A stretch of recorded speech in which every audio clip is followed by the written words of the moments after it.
প্রত্যাখ্যান করলাম।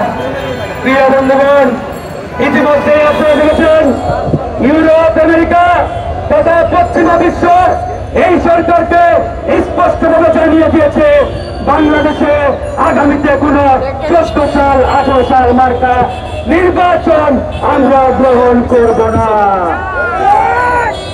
আমরা এই জন্যই বলি, গতকাল শেখ হাসিনা আপনি অবৈধ তফসিল দিয়ে আপনার নিজের পায়ে নিজে কুড়াল মেরেছেন। আপনি জানেন না আমেরিকা, ইউরোপ তারা কি করতে পারে। ইতিমধ্যে দেখেছেন মার্কিন প্রেসিডেন্ট জো বাইডেনের পক্ষ থেকে দক্ষিণ ও মধ্য এশিয়া বিষয়ক ওনার যে সহকারী পররাষ্ট্রমন্ত্রী রয়েছেন ডোনাল্ড মু, এই ডোনাল্ড মু নিঃশর্ত সামলাতে বসার জন্য জাতীয় পার্টি, বিএনপি এবং আওয়ামী লীগকে চিঠি দিয়েছে। গতকাল মার্কিন রাষ্ট্রদূত পিটার ডিহাস সেই চিঠি নিয়ে আবদুল কাদের হাতে তুলে দিয়েছেন।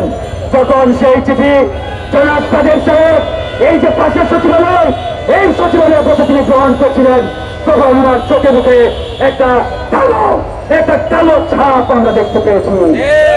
আমরা বলতে চাই, এই ডোনাল্ড মু এমন একজন ব্যক্তি, আবদুল কাদের সাহেব সারা বাংলাদেশের মানুষ নাকে না চিনলেও আপনি কাদের সাহেব ভালো করে চিনেন।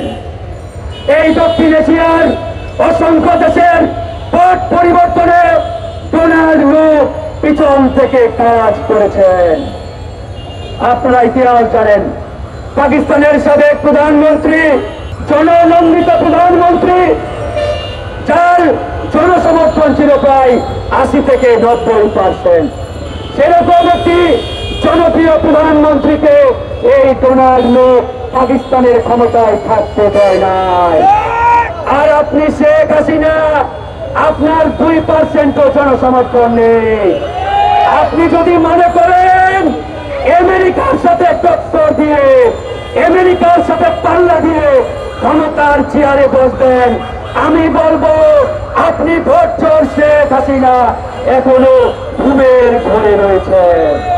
প্রিয় বন্ধুগণ, আমরা স্পষ্টভাবে বলতে চাই, আগামীতে শেখ হাসিনার অধীনে কোন নির্বাচন এদেশে হতে দেওয়া হবে না। আমরা গণ অধিকার পরিষদ আমাদের সর্বোচ্চ শক্তি নিয়ে মাঠে আছি, মাঠে ইনশাআল্লাহ থাকবো। প্রিয় ভাইরা আমার, আজকের এই বিক্ষোভ মিছিলে যারা অংশগ্রহণ করেছেন সকলকেই ধন্যবাদ জানাই।